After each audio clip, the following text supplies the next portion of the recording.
सत्य समाचार, तटस्थ समाचार, समाज बदल्ने हाम्रो अभियान। नमस्कार, यो हो टाइम समाचार। म वीरेन्द्र मन सुरु गरौँ। रामायण सर्किट अन्तर्गत पर्यटकीय रेल आएको सम्बन्धी प्रसङ्गबाट। धार्मिक पर्यटक बोकेको भारतीय रेल मध्य प्रदेशको राजधानी जनकपुर धाम आइपुगेको छ। भारत गौरव एसी पर्यटक नामक रेल बिहिबार दिउँसो जनकपुर धाम रेलवे स्टेसनमा आइपुगेको छ। भारतको राजधानी नयाँ दिल्लीबाट मंगलबार साँझ छुटेको यो रेल रामायण सर्किट अन्तर्गत नन्दीग्राम, बनारस, प्रयागराज, चित्रकूट, नासिक, हम्पी, रामेश्वर, अयोध्या, सीतामढ़ी, जयनगर हुँदै जनकपुर धामको रेलवे स्टेसनमा आइपुगेको हो। रेल आएपछि भारतीय पर्यटकलाई मुख्यमन्त्री लालबाबु राउत, उद्योग पर्यटन वन मन्त्री शत्रुघ्न महतो, जानकी मन्दिरका महन्त रामरोशन दास सहितले स्वागत गरेका थिए। भारतबाट आएको रेल र पर्यटकलाई हेर्नका लागि रेलवे स्टेसनमा ठूलो घुइँचो लागेको थियो। रेलवे यात्रीहरूलाई स्वागत गर्दै मध्य प्रदेशका मुख्यमन्त्री लालबाबु राउतले पर्यटकीय गतिविधिमा यस्तो यात्राले ठूलो टेवा पुग्ने बताउनुभयो।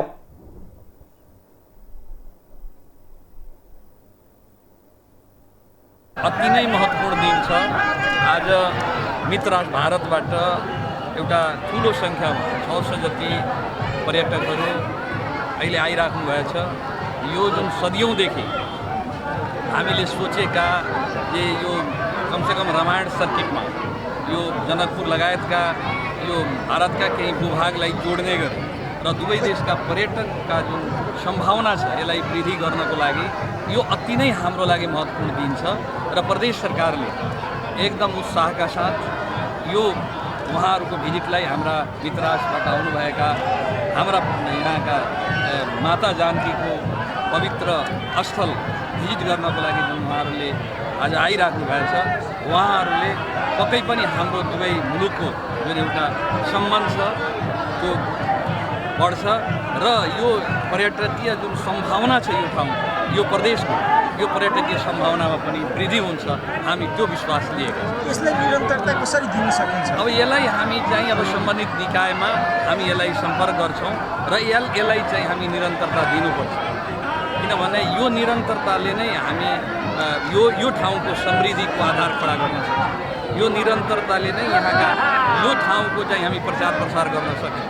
त्यसैले आजको आवश्यकता के छ भने माता जानकीको जुन पवित्र स्थल जन्मस्थल छ यो जन्मस्थललाई हामी दुनियाँमै फैलाउन प्रचार प्रसार गर्नलाई आवश्यकता छ र मित्र राष्ट्रबाट आउनुभएका पर्यटकहरूलाई पक्कै पनि यो हाम्रो उद्देश्यमा उहाँहरूको महत्त्वपूर्ण योगदान हो। यात्रीहरू जनकपुर रेलवे स्टेसनमा आएसँगै जय सियारामको नारा गुन्जमान भएको थियो। यात्रीहरूले समेत यस्तो यात्राबाट आफूलाई निकै खुसी महसुस भएको बताएका छन्। हरिओम शर्मा क्षेत्र से आया हूँ। भारत और नेपाल के आज के संबंध नहीं है, सदियों पुराने हैं।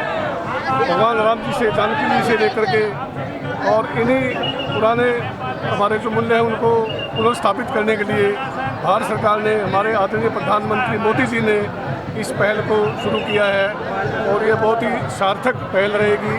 टूरिज्म के विभाग से भी और धार्मिक कारणों से भी, सामाजिक कारणों से भी बहुत ही अच्छा पहल की है।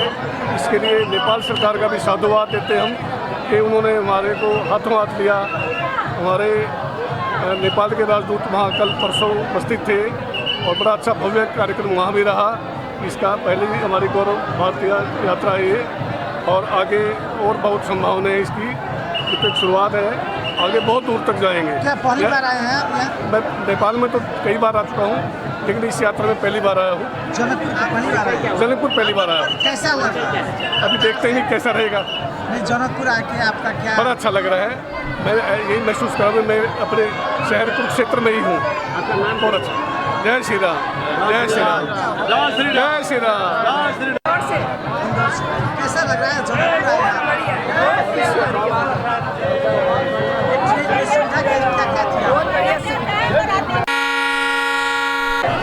रेलमा 600 जना धार्मिक पर्यटक छन्। उनीहरू सबैलाई बिहिबार जनकपुर धाममा बास बस्ने व्यवस्था मिलाइएको छ। उनीहरूलाई जानकी मन्दिर, धनुषा धाम दर्शन गराउनुको साथै साँझको गंगा आरती समेत देखाइएको थियो। मनसुनमा बाढी पहिरो तथा डुबानमा हुन सक्ने सम्भावित जनधन क्षतिको न्यूनीकरण गर्न मध्य प्रदेश सरकारले तयारी थालेको छ। बिहिबार गृह तथा संचार मन्त्रालयले तीनै सुरक्षा निकाय, स्थानीय प्रशासन, रेड क्रस लगायत सम्बन्धित निकायका प्रतिनिधिसँग पूर्व तयारीको विषयमा छलफल गरेको हो। बाढीको उच्च जोखिममा रहेको नदी किनारका बस्ती, चुरे उजार क्षेत्रको छेउछाउको बस्ती, गहिरो तथा सीमावर्ती क्षेत्रमा डुबान पर्ने जस्ता बस्तीलाई लक्षित गरी विपद न्यूनीकरण तथा उद्धारका लागि पूर्व तयारी स्वरूप छलफल गरेको गृह तथा संचार मन्त्री भरत प्रसाद शाहले जानकारी दिनुभयो। यसपटक बाढी पहिरो डुबान जस्ता जोखिम हुन देखिएकोले पूर्व तयारीमा जुटेको मन्त्री शाहको भनाइ छ। बैठकमा मध्य प्रदेशमा कम्तीमा एउटा हेलिकप्टर 24 घण्टा स्ट्यान्ड बाई राख्नका लागि नेपाली सेनालाई सिफारिस गर्ने, प्रत्येक पालिकामा कम्तीमा एउटा हेलिप्याड अनिवार्य बनाउने निर्णय भएको मन्त्रालयका सचिव रामकुमार महतोले जानकारी दिनुभयो। सकेसम्म सबै वाडामा हेलिप्याड बनाउने प्रयास गर्ने, नभए कम्तीमा पालिकामा एउटा अनिवार्य बनाउने उहाँले बताउनुभयो। उहाँका अनुसार मनसुनजन्य विपदबाट हुने सम्भावित जनधनको क्षति न्यूनीकरणका लागि सुरक्षा निकायका हरेक युनिटलाई उद्धार सामग्री उपलब्ध गराउने, सुरक्षा निकायमा र्यापिड रिस्पोन्स टिम परिचालनका लागि मेडिकल सामग्री उपलब्ध गराउने सामाजिक मन्त्रालयसँग समन्वय गर्ने निर्णय गरेको हो। असार 17 गतेदेखि मनसुनजन्य विपद उद्धारका लागि कमला नदीमा पूर्वाभ्यास गर्ने, विपदबाट बच्न जनचेतना फैलाउने, विपद सम्बन्धी स्थानीय भाषामा अडियो तथा भिडियो सामग्री उत्पादन एवं प्रसारण गर्ने जस्ता निर्णय भएको जनचेतना सचिव महतोले बताउनुभयो। मध्य प्रदेशका मुख्यमन्त्री लालबाबु राउतले केन्द्रीकृत मानसिकताका कारण विज्ञान प्रविधिमा पछाडि परेको बताउनु भएको छ। जनकपुर धाममा बिहिबार सुरु भएको 2 दिने राष्ट्रिय युवा वैज्ञानिक सम्मेलनको उद्घाटन गर्दै मुख्यमन्त्री राउतले उक्त कुरा बताउनु भएको हो। विज्ञान प्रविधिमा पछाडि पर्नुको मूल कारण केन्द्रीकृत मानसिकता रहेको उहाँले बताउनुभयो। प्रदेश निर्माण भइसक्दा पनि संघले अधिकार दिनमा कन्जुसियाई गरिरहेको र जसले आफ्नो प्रदेशले लिएको लक्ष्य प्राप्ति गर्न केही समय अझ लाग्ने बताउनुभयो। विज्ञान प्रविधि विकास नै विकासको मूल आधार रहेको भन्दै उहाँले विज्ञानको अध्ययनले कुनै पनि समाजको गरिबी हटाउन सकिने बताउनुभयो। नेपाल जस्तो आर्थिक रूपले पछाडि परेका देशको विकासको मुहान नै विज्ञानको विकास बन्नेमा उहाँले विश्वास व्यक्त गर्नुभयो। मध्य प्रदेशको लक्ष्य नै विज्ञान प्रविधिको विकास र स्थानीय स्तरको प्रविधिको अध्ययन अनुसन्धान गर्नु रहेको भन्दै उहाँले यो विकासलाई मूलधारमा ल्याउन सरकारले 12 कक्षामा अध्ययन गर्ने छोरीलाई ल्यापटप वितरण गर्ने योजना ल्याएको बताउनुभयो। यो योजनाले प्रभावकारी भूमिका खेल्नेमा आफू विश्वस्त रहेको उहाँले बताउनुभयो। युवा परिषद नेपालको आयोजनामा जनकपुर धाममा भएको 2 दिने राष्ट्रिय युवा वैज्ञानिक सम्मेलन सुरु भएको छ।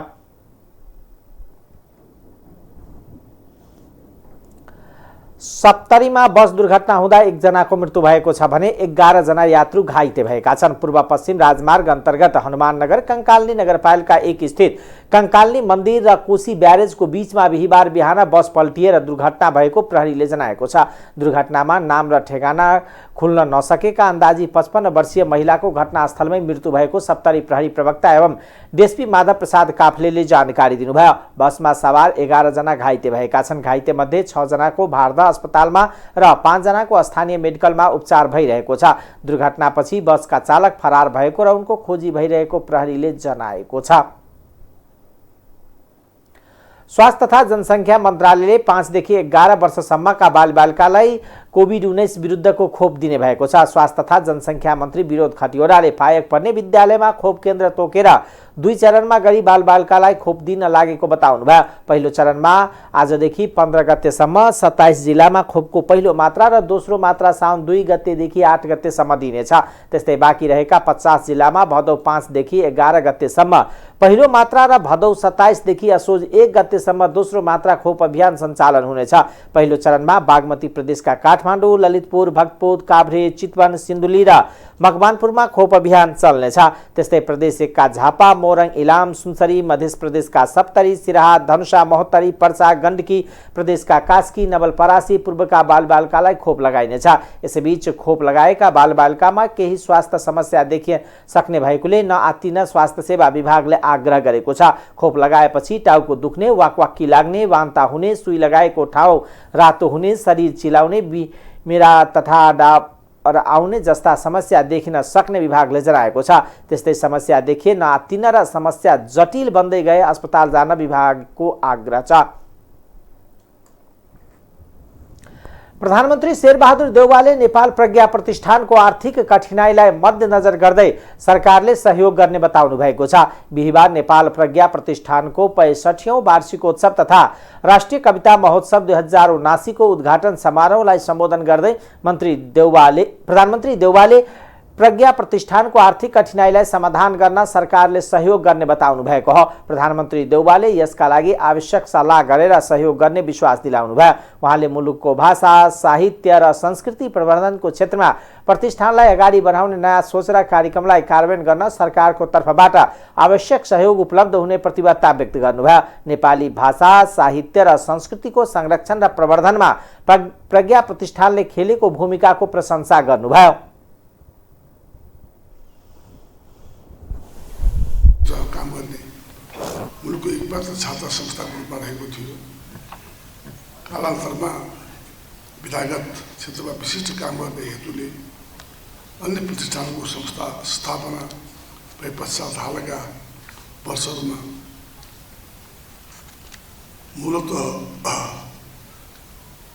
भाषा, साहित्य, संस्कृति, दर्शनशास्त्र, सामाजिक शास्त्रको संरक्षण र सम्वर्धनको क्षेत्रमा क्रियाशील छ। यस प्रतिष्ठानमध्ये प्रज्ञा प्रतिष्ठानहरूमध्ये सबैभन्दा लामो ऐतिहासिक योगदान भएको पुरानो संस्थाको रूपमा रहेको तत्कालीन नेपाल राजकीय प्रज्ञा प्रतिष्ठान 2062-63 को राजनीतिक परिवर्तनपछि नेपाल प्रज्ञा प्रतिष्ठानमा रूपान्तरित भएको कुरा सर्वविदित छ। नयाँ संरचना रूपान्तरित भएपछि नेपाल प्रज्ञा प्रतिष्ठानले नेपालको बहुजातीय, बहुसांस्कृतिक, बहुभाषिक विशिष्टतालाई सम्बोधन गर्ने गरी विभिन्न गतिविधिहरू सञ्चालन गर्दै आएको छ। प्रतिष्ठानको सम्पूर्ण वाङ्मयको आधिकारिक संस्थाको रूपमा विकसित गर्दै लागेकोमा मलाई प्रसन्नता अनुभव भएको। साहित्य, संस्कृति, दर्शनको प्रबन्धन क्षेत्रमा यस प्रतिष्ठानले थप योगदान पुर्याउने जानेछ भन्ने विश्वास लिएको छु। यसैगरी कार्यक्रमलाई सम्बोधन गर्दै संस्कृति, पर्यटन तथा नागरिक उड्डयन मन्त्री प्रेमबहादुर आलेले आगामी आर्थिक वर्षका लागि प्रज्ञा प्रतिष्ठानको बजेट घटाएर पठाएको प्रति प्रधानमन्त्रीको ध्यानकर्षण गराउनुभयो। नेपाल प्रज्ञा प्रतिष्ठानको संरक्षण समेत रहनुभएका उहाँले प्रज्ञा प्रतिष्ठानले थुप्रै साहित्यिक कामहरू र रचनाहरू प्रकाशित गर्ने गरेको उल्लेख गर्दै थप कृति र रचनाको प्रकाशन गर्नका निमित्त बजेटको माग गर्नुभयो। महाकवि देवकोटा संग्रहालय निर्माण कार्य अन्तिम चरणमा पुगेको जानकारी मैले पाएको छु। सम्भवतः केही महिनाभित्रै त्यसको उद्घाटन पनि हुनेछ।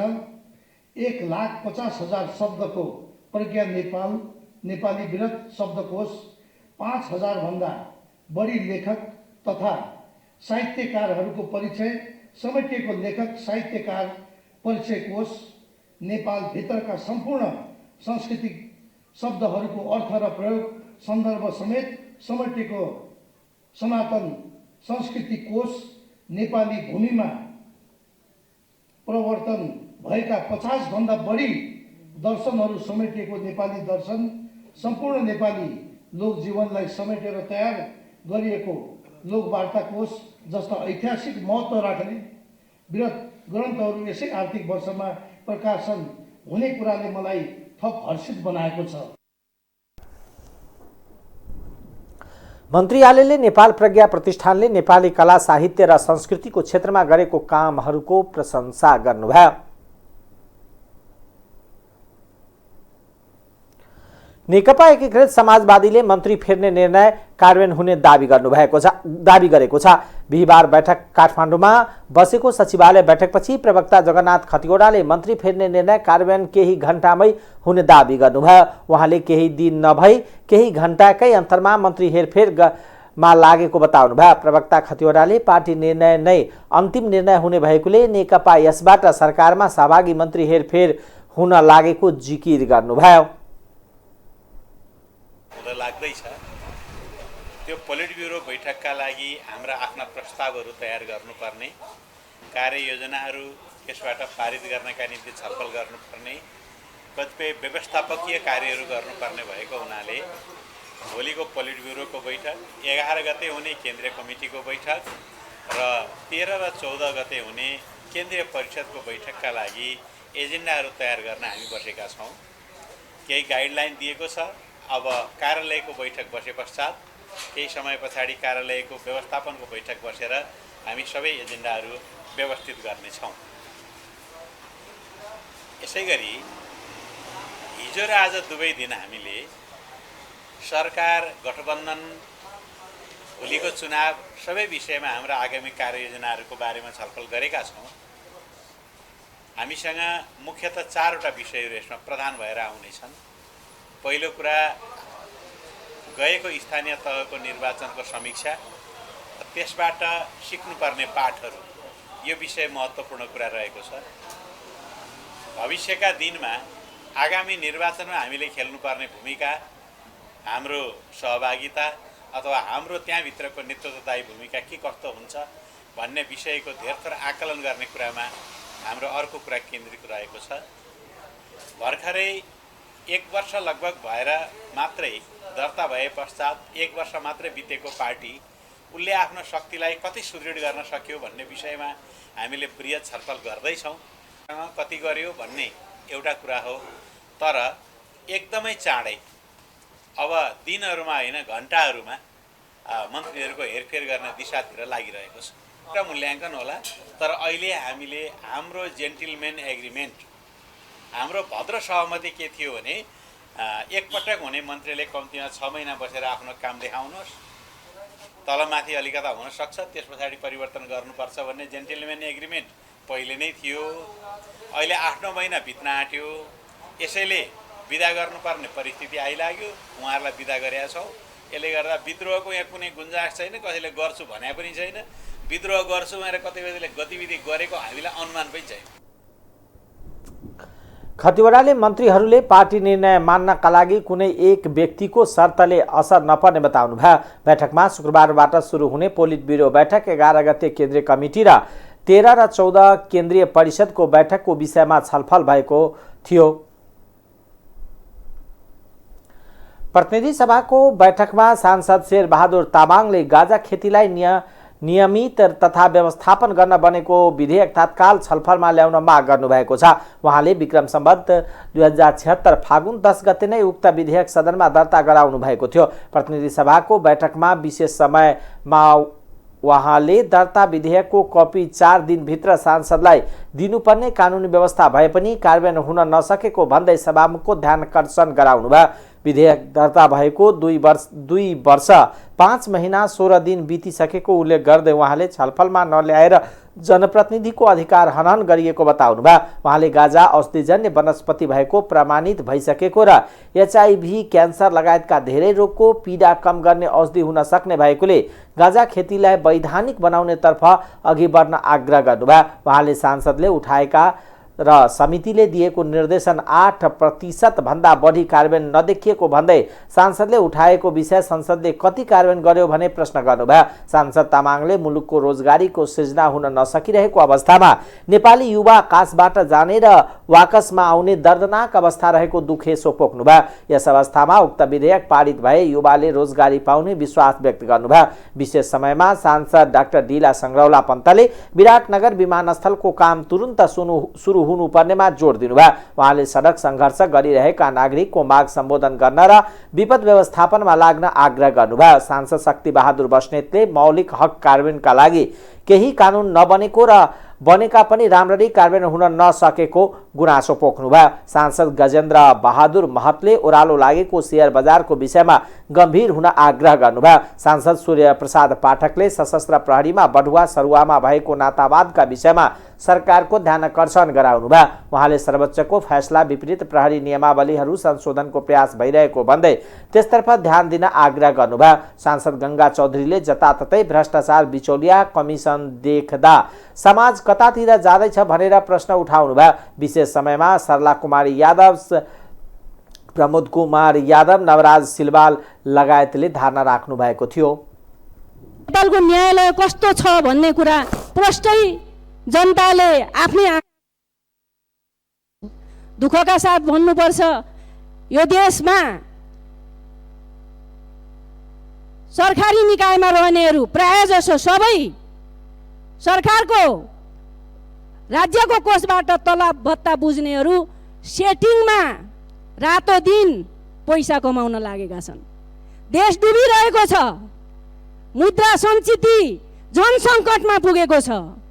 अमेरिकी डलर 125 पुग्दाखेरि अहिले नेपाली रुपैयाँ मुद्रा किन्नको लागि बढी खरिद गर्नुपर्ने स्थिति आइसकेको छ। देश टाट पल्टेको छ। अदालत सेटिङमा घुस खान्छ। हिजो सुनियो मन्त्रीहरूले पनि सेटिङ गरेर घुस खाएको। अब कर्मचारी तन्त्र ब्युरोक्रेसी त्यस्तै, सबै सेटिङमा घुस खाने, पैसा जोड्ने, घर बनाउने, गाडी जोड्ने जनता हेरिरहेका छन्। मैले जनताको आवाज बोलेको हो। म एउटा संसद हो, म कुनै ब्युरोक्रेसीको प्रतिनिधि होइन, म कुनै एउटा अमुक सङ्गठनको प्रतिनिधि पनि होइन, म जनताको प्रतिनिधि हो। को कपी माननीय सदस्यहरूलाई वितरण गरिनुपर्ने व्यवस्था छ। नियम 104 ले के भन्छ भने त्यो कसैले त्यो अनुसार चाहिँ विरोधको सूचना गर्न पाउने अधिकार चाहिँ 104 मा छ र 105 ले अनुसार अब 7 दिन भन्दा अगाडि होइन, 7 दिन कटे पछाडि तुरुन्तै त्यसको चाहिँ त्यो विधेयकलाई संसदमा छलफलमा ल्याउने त्यो 107 को व्यवस्था छ। नियम 101 मा फेरि तपाईको चाहिँ त्यही प्रकृतिको त्यो विधेयक र त्यही उद्देश्यको अर्को विधेयक दर्ता गर्न पाउने, सूचीमा राख्न पाउने व्यवस्था छैन।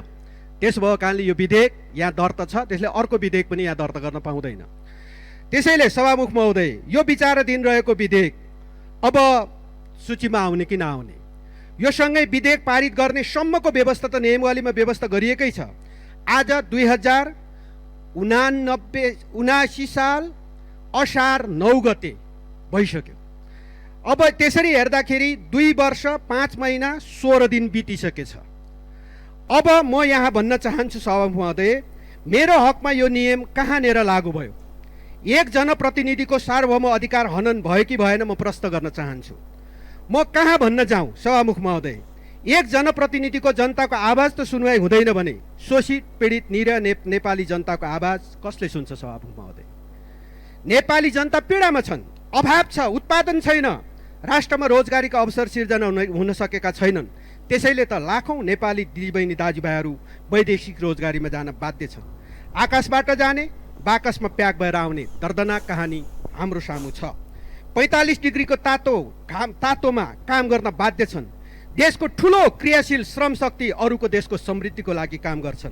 त्यसैले सभामुख महोदय, यो पीडाले पोल्छ, हामी सबैलाई पोल्नु पर्दछ।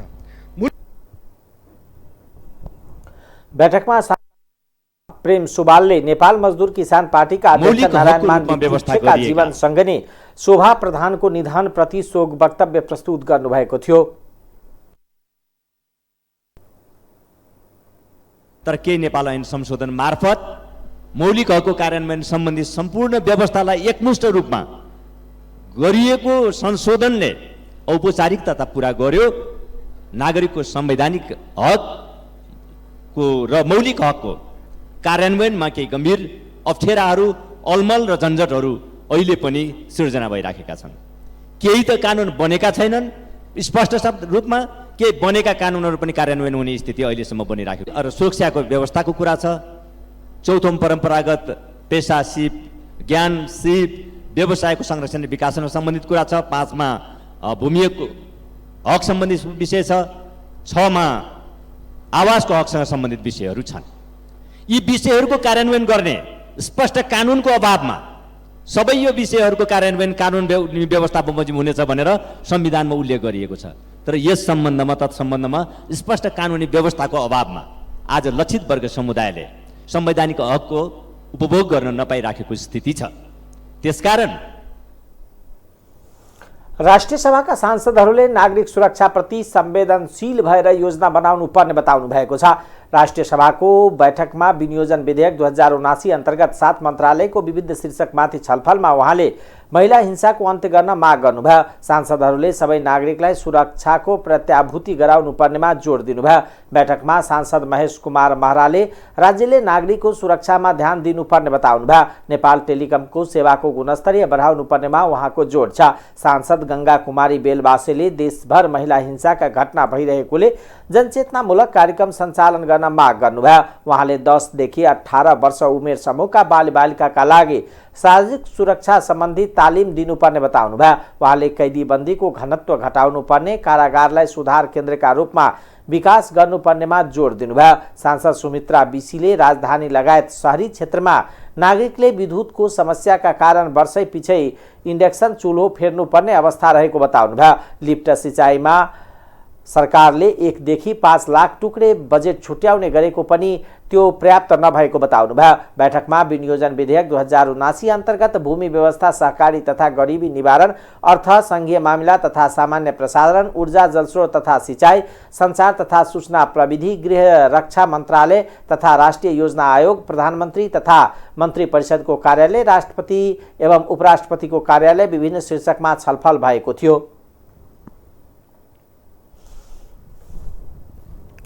पुनः अर्को आयोग बनेको छ। पहिलो आयोगले 1 चरणको काम सम्पन्न गरेको छ।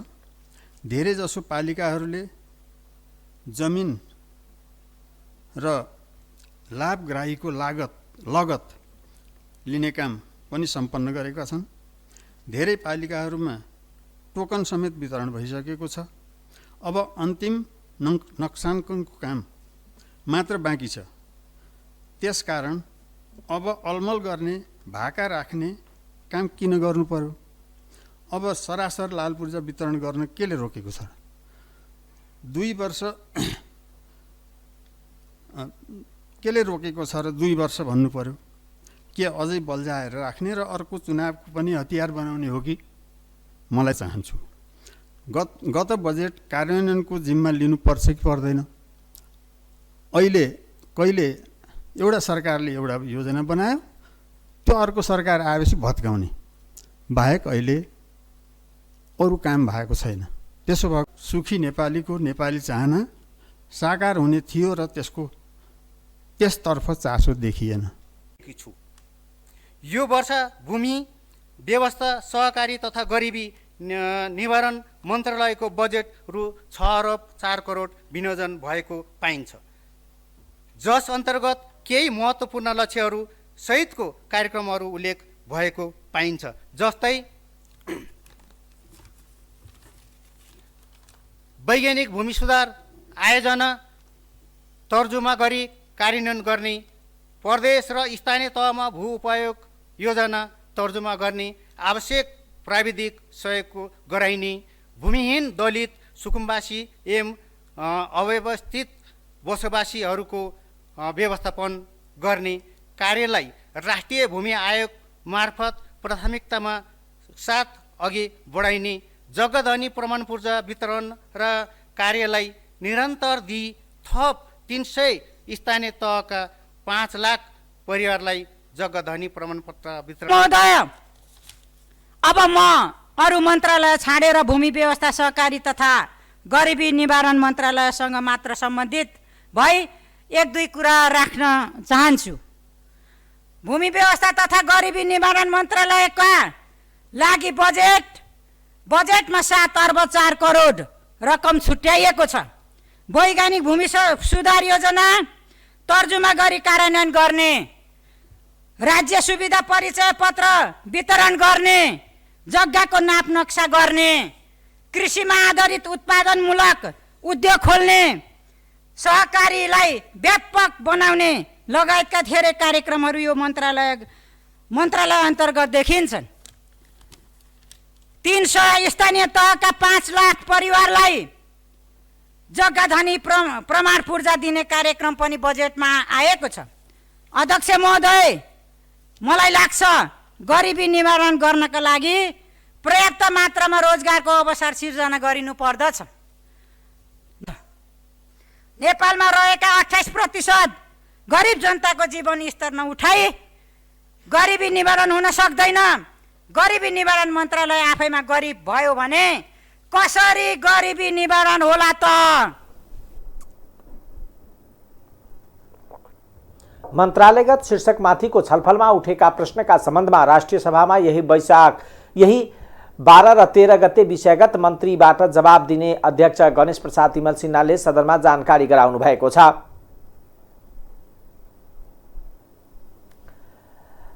राष्ट्रिय प्रजातन्त्र पार्टीले 2 करोड घुसको डिल गर्ने न्यायाधीश र अधिवक्तालाई पक्राउ गरी अनुसन्धान गर्नुपर्ने भन्दै न्याय परिषदमा निवेदन दर्ता गरेको छ।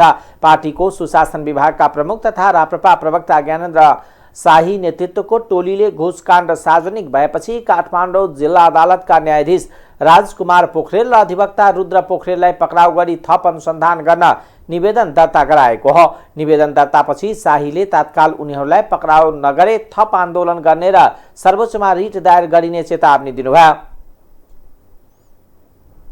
श्रीमानलाई तत्काल कारबाही गरी पक्राउ गरी थुनामा राखिकन अनुसन्धान गर्नुपर्छ भनेर अहिले एउटा निवेदन दर्ता गराएका छौँ र साथसाथै एउटा टमाटर बेच्ने व्यापारीलाई चाहिँ खुलेआम पक्राउ गर्न मिल्ने अनि घुसकाण्डको अडियो आउँदाखेरि पनि उनलाई पक्राउ गर्न नमिल्ने जुन किसिमको द्वैत चरित्रको जुन नेपालको कानुन प्रणाली छ त्यो प्रणाली सुधारेर भए पनि यसरी भ्रष्टाचार गरेको अडियोसम्म सार्वजनिक हुने न्यायाधीशलाई सम्बन्धित वकिललाई र सरकारवाला निकाय जो त्यसमा संलग्न छन् उनीहरूलाई तत्काल कारबाही गर्नुपर्छ भनेर हामीले न्याय परिषदमा निवेदन दर्ता गराएका छौँ र साथसाथै अहिले पनि जति पनि श्रीमानहरू हुनुहुन्छ जति पनि सार्वजनिक पद धारण गरेका व्यक्तिहरू हुनुहुन्छ उहाँहरूलाई तत्काल उहाँहरूको सम्पत्ति सार्वजनिक गर्नुपर्छ भनेर हामीले आज निवेदन दायर गरेका छौँ।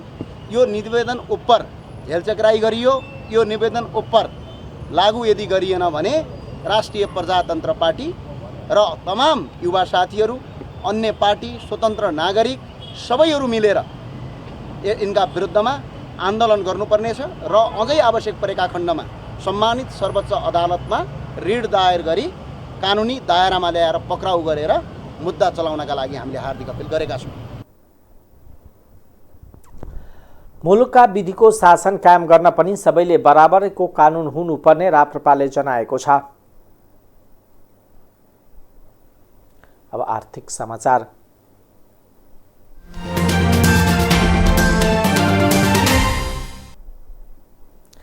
अन्तर्राष्ट्रिय बजारमा कच्चा तेलको भाव 5%ले घटेको छ।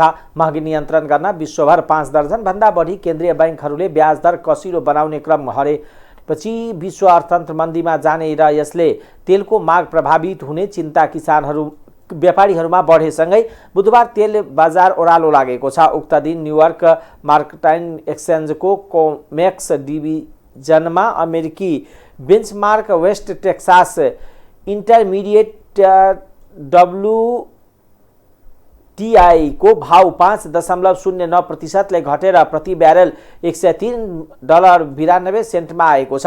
लन्डन स्थित आईसी एक्सचेन्जको कोमेक्स डिभिजनमा पनि अन्तर्राष्ट्रिय बेन्चमार्कको वेस्ट क्रुडको भाव प्रति ब्यारेल 4.7%ले घटेर $109.26 ओर्लिएको छ। यो समाचार तयार पार्दासम्म बेन्ट क्रुडको भाव प्रति ब्यारल $109.36 रहेको थियो। सोही समयमा डब्लु पनि $103.74 काम भएको छ।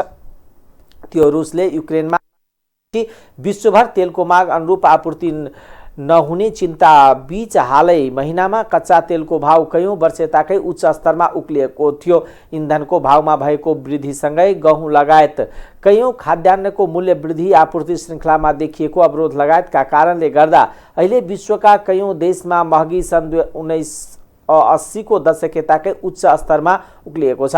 यस्तो महँगी नियन्त्रण गर्न केन्द्रीय बैंकहरूले धमाधम ब्याज दर बढाइरहेका छन्। ब्याज दर वृद्धिसँगै माग सुस्ताउने र आर्थिक गतिविधि प्रभावित भएर आर्थिक मन्दी निम्तिने चिन्ताबीच कच्चा तेल बजार ओह्रालो लागेको हो। भारतीय आयल कर्पोरेसन मूल्य बढाएको भन्दै नेपाल आयल निगम एनओसीले आइतबार प्रति लिटर पेट्रोलमा प्रति लिटर 21 र डिजल प्रति मट्टी तेलमा 27 रुपियाँ बढाएको थियो। यो सँगै नेपालमा पेट्रोलको भाव प्रति लिटर 179 र डिजल मट्टी तेल 192 को कीर्तिमान उच्च स्तरमा उक्लिएको छ। निगमले गरेको पछिल्लो मूल्य वृद्धि इतिहासकै सर्वाधिक धेरै हो। गएको 1 महिनाको अवधिमा पेट्रोलियम पदार्थको भाव 59 रुपियाँ बढिसकेको छ। गएको माघेता पेट्रोलको भाव 10 पटक बढाइदा 1 पटक मात्र घटाइएको निगमको तथ्याङ्कले देखाएको छ। भारतमै समेत जनतामाथि महँगोको मार कम गर्न सरकारले तेलमा लिँदै आएको अन्तशुल्क घटाएको थियो। तर नेपालमा भने एनओसीले पेट्रोल पम्पहरूलाई लाभ हुने गरी भाव बढाएको सर्वसाधारणलाई मारमा परेको छ। अब अन्तर्राष्ट्रिय समाचार।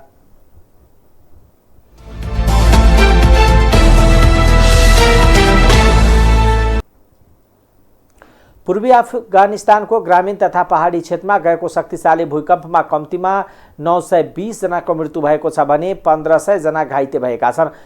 अधिकारीहरूले मृतकको संख्या अझ बढ्न सक्ने बताएका छन्। अफगानिस्तानका आपतकालीन सेवा अधिकारी फराउद्दिन मुस्लिमले बुधबार पत्रकार सम्मेलनमा मृत्यु हुनेको संख्याको बारेमा जानकारी दिए। यसअघि समाचार एजेन्सी बख्तरका महानिर्देशक अब्दुल वाहिद रायनले ट्विट गर्दै पंक्तिका 90 घर ध्वस्त भएको र धेरै मानिस भग्नावशेष मुनि पुरिएको बताएका थिए। उद्धार टोली भूकम्पबाट सबैभन्दा बढी प्रभावित पक्तिका खोस्ता प्रान्तका दुर्गम क्षेत्रमा अझ पुग्न सकेको छैन। त्यस्तै अवस्थामा भूकम्पका कारण मृत्यु हुनेको संख्यामा बढ्ने हुने अनुमान गरिएको छ। धेरै तालिबान अधिकारीहरूले राहत र उद्धार टोली भूकम्प प्रभावित धेरै क्षेत्रमा पुग्ने प्रयास गरिरहेको बताएका छन्। अमेरिकी भूगर्भ सर्वेक्षण USGS का अनुसार अफगानिस्तानमा बुधबार बिहान 6.1 रेक्टर भूकम्प गएको छ। भूकम्पको केन्द्रबिन्दु खोस्ता शहरबाट 46 किलोमिटर पूर्व पाकिस्तानी सीमा नजिक रहेको बताइएको छ। तालिबानी नेता हबिदुल्ला अखुन्जादाले भूकम्पका कारण सयौं घरहरू भत्किएको र ज्यान गुमाउनेको संख्या 920 बाट थप बढ्न सक्ने बताउनु भएको छ। अमेरिकामा बन्दुक नियन्त्रण सम्बन्धी विधेयकमा सहमति जुटेको छ। सांसदहरूले ऐतिहासिक द्विपक्षीय विधेयकमा सहमति जुटाएका छन्। सांसदहरूको समूहले उभिल्दै बेफोलो र टेक्सासमा हालै भएको बन्दुक आक्रमणका घटनापछि बन्दुक नियन्त्रण सम्बन्धी बहुपक्षीय द्विपक्षीय विधेयकमा सहमति जनाएको समाचार संस्था ANI ले जनाएको छ। बफेलो, न्युयोर्क र टेक्सासमा भएको गोलीकाण्डमा 31 जना स्कुले बालबालिका मारिएका थिए। मानसिक स्वास्थ्य एवं विद्यालय सुरक्षा विधेयकले कानुनको पालन गरी बन्दुक राख्ने माथि कुनै अंकुश नलगाएको तर अविवेकी रूपमा बन्दुक चलाउन सक्ने ठानिएको व्यक्तिबाट बन्दुक फिर्ता लिने व्यवस्था गरेको छ। नयाँ विधेयकले मानसिक स्वास्थ्य कोषमा अरबौं डलर उपलब्ध गराउने लक्ष्य लिएको छ। विधेयकमा सहमति भएसँगै अमेरिकामा अब अन्धाधुन्द हुने बन्दुक आक्रमणका घटना कम हुने विश्वास गरिएको छ। अब खेलकुद समाचार।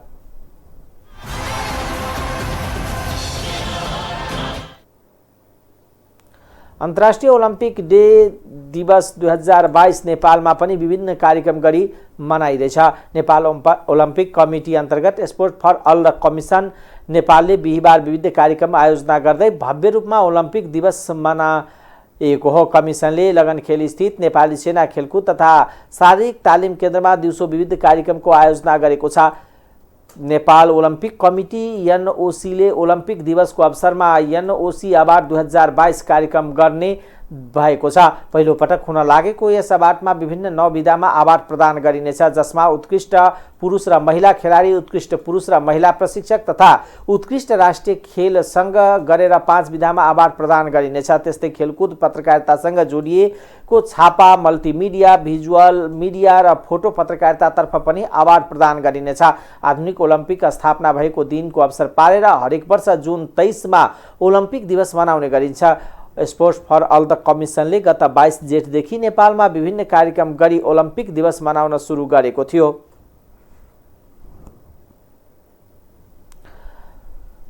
टाइम्स समाचार अहिलेको लागि यति नै। हेर्दै गर्नुहोला टाइम्स टेलिभिजन।